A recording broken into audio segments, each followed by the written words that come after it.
Dans ce cours, nous allons étudier les 4 derniers mouvements de la deuxième partie de la forme de la lance.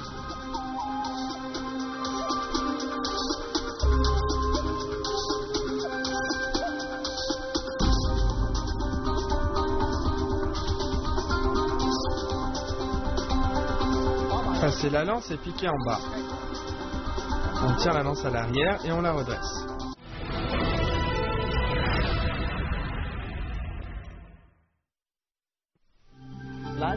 Position du demi-cavalier, barrer, rabattre et piquer. Avancer, barrer, rabattre et piquer devant. Bien. Barrer, rabattre et piquer.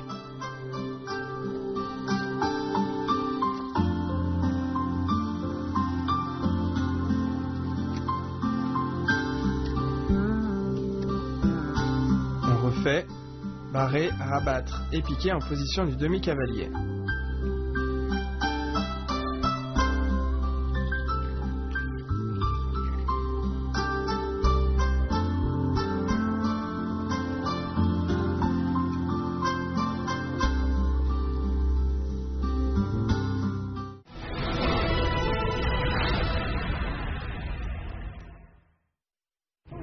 Tirez la lance et glissez le manche.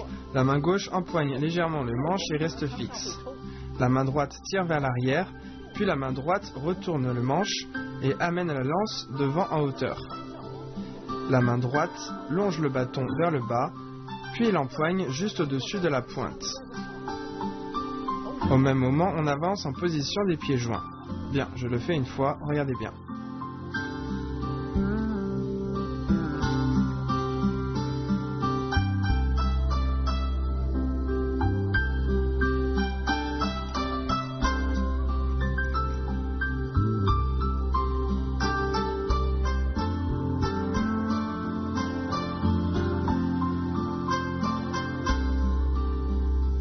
Revoyons, tirez la lance et glissez le manche.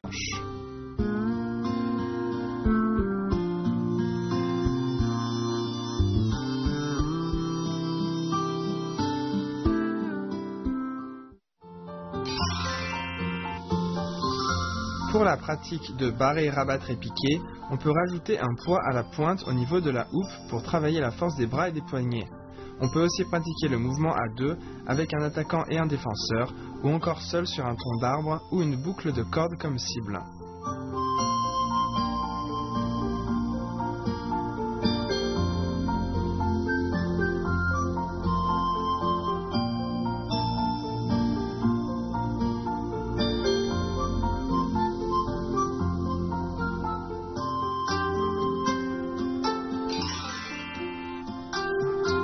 Tirez la lance et glissez le manche. Lorsqu'on tire sur la lance, la main gauche ne doit pas bouger. Quand on fait glisser le manche, la main droite doit lisser le manche en direction de la pointe, de manière continue jusqu'au-dessus de la pointe. En même temps, on joint les pieds.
Passez la lance et piquez en bas. La main gauche avance, empoigne le manche et glisse devant en suivant le manche. Ensuite, on avance le pied gauche. En même temps, on retourne la main droite. Puis, on lève le pied droit et on recule.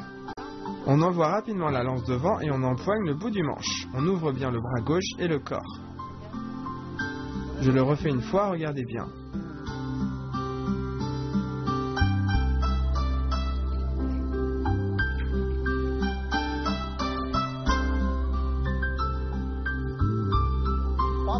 Passez la lance et piquez en bas. On tire la lance à l'arrière, on la redresse, on avance et on la fait passer vers le bas. Attention lors de l'exécution. Quand on fait glisser le manche, il faut sentir avec la main devant pour empoigner rapidement le bout du manche. Il arrive souvent que l'on laisse la lance s'échapper. Donc quand on arrive au bout du manche, il faut absolument bien le saisir. Il faut également faire attention au mouvement d'avant. Lorsqu'on envoie la lance, la main droite doit glisser ainsi, puis en suivant le manche, venir saisir ici. Quand on redescend la lance, la main gauche doit pousser la lance, ensuite on peut alors et seulement la faire glisser vers le bas. Bien, refais-le une fois.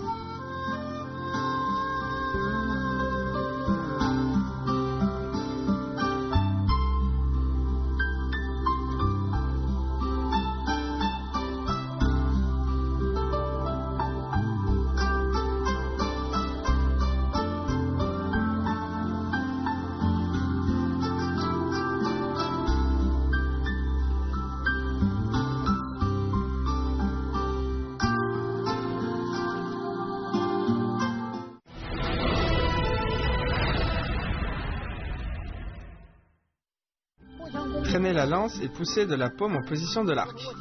La main gauche empoigne la lance, on avance le pied droit, on fait tournoyer la lance au-dessus de la tête, on avance la jambe gauche et on lève le genou droit. Puis on vient piquer devant et on recule. Ensuite, on ramène la lance en la traînant au sol, on plie les bras et on pousse avec la paume gauche en position de l'arc.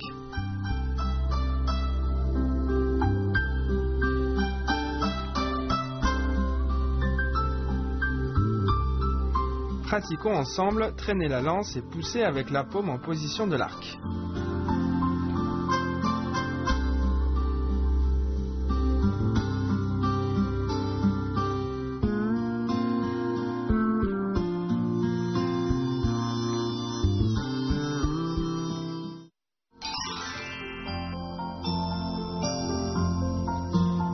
Passez la lance et piquez en bas.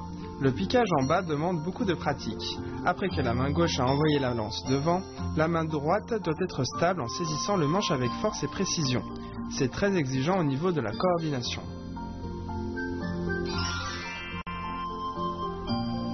Traînez la lance et poussez avec la paume en position de l'arc.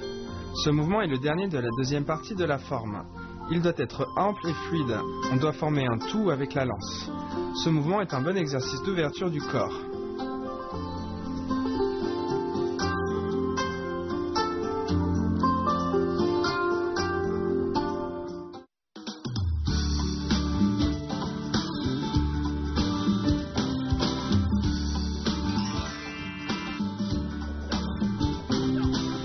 Zhao Yun est un célèbre général de la période des Trois Royaumes, de 220 à 280 après Jésus-Christ. Zhao Yun a passé toute sa vie à combattre à cheval. Il a participé à de nombreuses batailles, mais il n'a jamais perdu une seule fois. Par la suite, les gens le surnommèrent le général toujours victorieux. Il avait atteint un sommet dans la maîtrise de la lance. Zhao Yun, seul à cheval avec sa lance, réussit à sauver le fils de son seigneur au milieu d'une foule. Il tua des dizaines d'ennemis. Et lorsqu'il fut complètement encerclé, le cheval blanc qu'il montait était devenu rouge de sang. Ainsi, en Chine, Zhao Yun est devenu un modèle de fidélité et de courage.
Voici l'enchaînement des mouvements de secours.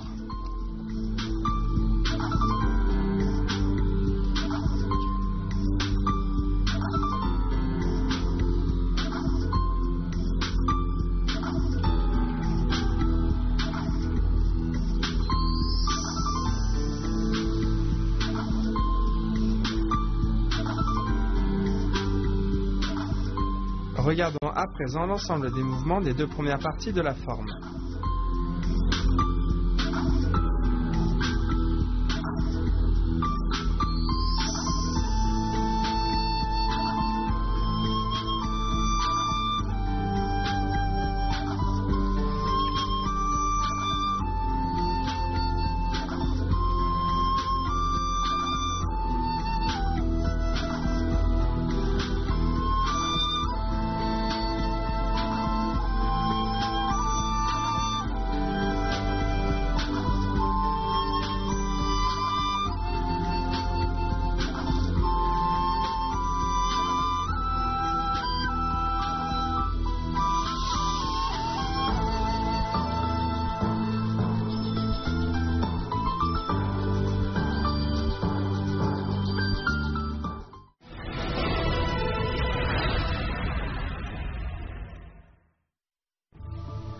Avec ce cours, nous avons terminé l'étude de la deuxième partie de la forme de la lance.